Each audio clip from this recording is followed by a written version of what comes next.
राधे राधे दोस्तों, मैं प्रियंका अग्रवाल। और कल हमने आपको सिखाया था 12 भावों के बारे में और किस तरह से मतलब 12 भावों का क्या महत्व होता है, इनमें मतलब कि ये अंकों का क्या महत्व होता है।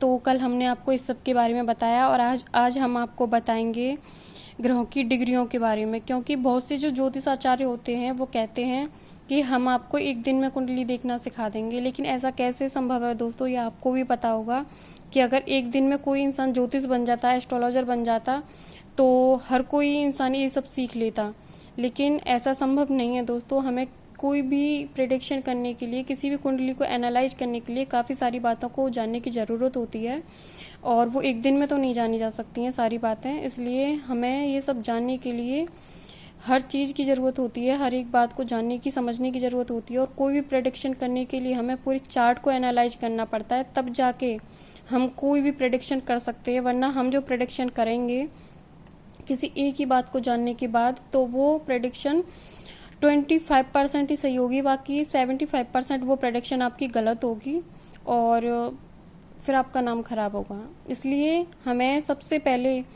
कोई भी प्रेडिक्शन करने के लिए सारी बातों को जानना ज़रूरी होता है और तब जाके हमें कोई प्रेडिक्शन करनी चाहिए। तो आज हम उसी के बारे में बताते हैं। जैसे अगर कोई भी ग्रह किसी भी भाव में हो, वो कोई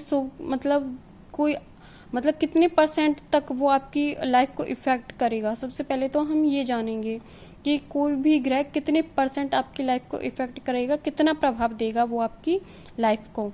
ठीक है, तो सबसे पहले इसे जानेंगे डिग्री से। अगर कोई भी ग्रह किसी भी भाव में 0 डिग्री से लेके अगर 6 डिग्री के बीच में है, तो वो बाल्यावस्था में माना जाएगा वो ग्रह, और वो 25% यानी कि 25% आपकी लाइफ को प्रभावित करेगा। यानी कि वो 25% फल देने के लिए बाध्य होगा। अगर कोई भी ग्रह 6 डिग्री से 12 डिग्री के बीच में हो, तो वो आपकी लाइफ को 50% इफ़ेक्टिव करेगा और वो युवावस्था में माना जाता है। और अगर कोई भी ग्रह 12 डिग्री से और 18 डिग्री के बीच में होता है, तो वो पूर्ण युवा माना जाता है, यानी कि किशोरावस्था में माना जाता है। और वो 100% अगर वो शुभ होगा, तो वो आपको 100% ही, या शुभ हो या अशुभ हो, अगर शुभ अवस्था में होगा तो वो आपको 100% अच्छे परिणाम देगा, और किसी अशुभ अवस्था में होगा तो वो 100% आपको अशुभ परिणाम देगा। ठीक है दोस्तों, समझ में आ गया होगा। और अगर कोई भी ग्रह अगर 18 डिग्री से 24 डिग्री के बीच में होगा, तो वो पूर्ण अवस्था में माना जाता है और वो आपको 50% ही प्रभावित करेगा आपकी लाइफ को, कोई भी शुभ परिणाम दे रहा हो या अशुभ परिणाम दे रहा हो। और अगर कोई भी ग्रह 24 डिग्री से 30 डिग्री के बीच में होता है, तो वो वृद्धावस्था में माना जाता है और वो केवल आपको 25% ही प्रभावित करेगा।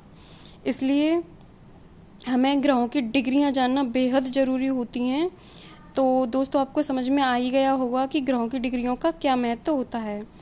अब हम जानेंगे देव ग्रह कौन से होते हैं और दानव ग्रह कौन से होते हैं। जो देव ग्रह होते हैं वो ज़्यादातर अगर अच्छी कंडीशन में हों तो वो शुभ परिणाम ही देते हैं, और अशुभ होने पर वो थोड़े नेगेटिव इफेक्ट भी दे देते हैं। लेकिन जो दानव ग्रह होते हैं वो अधिकतर अशुभ परिणाम ही देते हैं, और बहुत ज़्यादा शुभ स्थिति में होने पर भी वो कोई शुभ परिणाम भी देते हैं। यानी कि कोई भी ग्रह हो, या देव ग्रह हो या दानव ग्रह हो, हर एक ग्रह का प्लस पॉइंट भी होता है और माइनस पॉइंट भी होता है। यानी कि हर कोई ग्रह शुभ परिणाम भी देता है और कुछ हद तक अशुभ परिणाम भी देता है। तो सबसे पहले हम जानेंगे देव ग्रहों के बारे में। देव ग्रह हमारे होते हैं सूर्य, चंद्रमा, मंगल, गुरु या बृहस्पति। और बुध यानी जो होते हैं वो देव ग्रह भी माने जाते हैं, और इनकी दानवों के साथ भी सम संबंध और किसी के साथ मित्रता संबंध भी होता है। और ये दानव ग्रह होते हैं हमारे शुक्र, यानी कि ये जो शुक्राचार्य थे इन्हें शुक्र माना जाता है, इन्हें शुक्र ग्रह के रूप में भी जानते हैं। शनि, राहु और केतु, ये होते हैं हमारे दानव ग्रह। तो जो दानव ग्रह होते हैं ये आपस में एक दूसरे के मित्र होते हैं। जो देव ग्रह होते हैं ये भी आपस में एक दूसरे के मित्र होते हैं। और बुध की देवग्रहों के साथ भी किसी के साथ सम संबंध है, किसी के साथ मित्रता संबंध है और किसी के साथ शत्रुता संबंध भी है। और इसी तरह बुध का किसी दानव ग्रहों के साथ किसी के साथ मित्र संबंध है और किसी के साथ सम संबंध भी होते हैं। तो अब हम जानेंगे कि किस ग्रह का कौन सा मित्र ग्रह होता है, कौन सा सम ग्रह होता है और कौन सा शत्रु ग्रह होता है। आज हम इस सब के बारे में अभी आपको बताते हैं। ठीक है, तो अब जानेंगे हम ग्रहों के शत्रु व मित्र ग्रह। तो जो सूर्य होते हैं, सूर्य के मित्र ग्रह होते हैं चंद्रमा, मंगल और गुरु। ये सूर्य के मित्र ग्रह में आते हैं। शत्रु ग्रह होते हैं इनके शनि और शुक्र, ये इनके शत्रु ग्रह होते हैं। और सम संबंध इनका यानी कि न दोस्ती न दुश्मनी ये बुध के साथ होती है। यानी कि सूर्य और बुध न मतलब जो सूर्य होते हैं वो बुध को ना अपना ज़्यादा बहुत ही घनिष्ठ मित्र मानते हैं और ना ही बहुत शत्रु मानते हैं। इनके साथ इनका सम संबंध होता है। और जो चंद्रमा होते हैं इनके मित्र ग्रहों में आते हैं सूर्य, मंगल और गुरु। और इनके शत्रु ग्रहों में कोई नहीं आता। ये किसी भी ग्रह को अपना शत्रु नहीं मानते, क्योंकि ज्योतिष में चंद्रमा को एक माँ भी माना जाता है और इमोशंस को भी ये डिनोट करता है चंद्रमा। तो कहते हैं ना कि माँ का तो कोई शत्रु नहीं होता, इसलिए ये किसी को भी एक फीलिंग्स को भी शो करता है। तो ये मतलब ये चंद्रमा इतने सौम्य और शीतल और एक अच्छे ग्रह माने जाते हैं कि ये किसी से भी शत्रुता संबंध रखते ही नहीं हैं।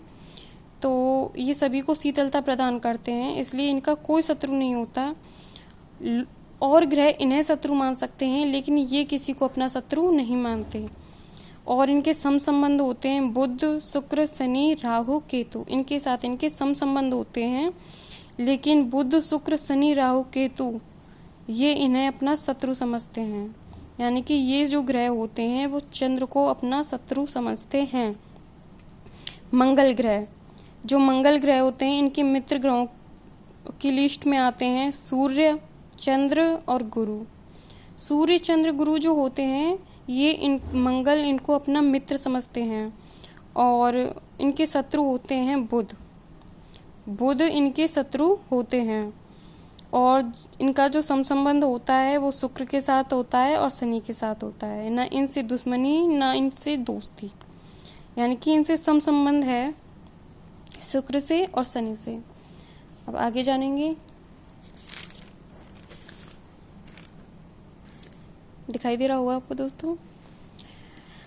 अब जानेंगे हम बुध के बारे में। बुध के जो मित्र ग्रह होते हैं वो होते हैं सूर्य, शुक्र और राहु। जो बुध के मित्र हैं वो सूर्य, शुक्र और राहु होते हैं। ये इन्हें अपना मित्र मानते हैं। और जो शत्रु ग्रह होते हैं, शत्रु ये चंद्र और मंगल को अपना शत्रु समझते हैं।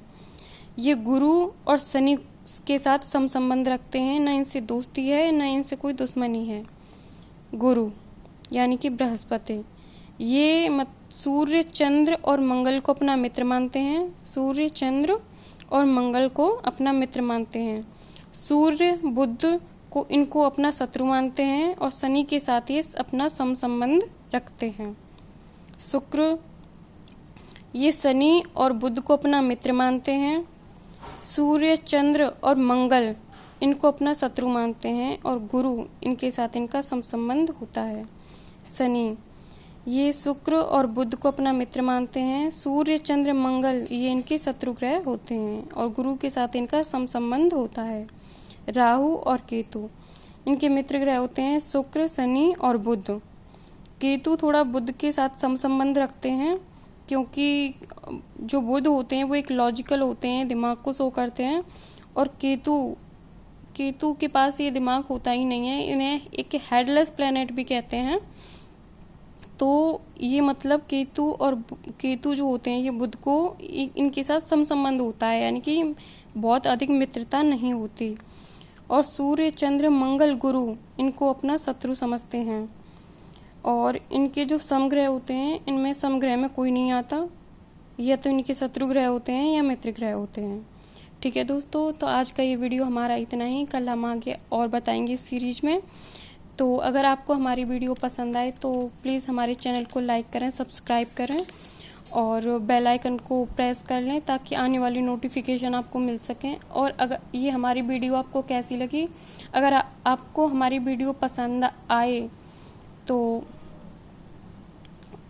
कमेंट में आके प्लीज़ बताना, कमेंट बॉक्स में आके, कि आपको ये हमारी वीडियो कैसी लगी। और अगर कुछ और भी जानना हो तो वो भी आप हमारे कमेंट बॉक्स में आके बता सकते हैं कि हमें आगे और किस चीज़ पे, किस टॉपिक पे वीडियो बनाएं, तो हम कोशिश करेंगे वो बनाने की।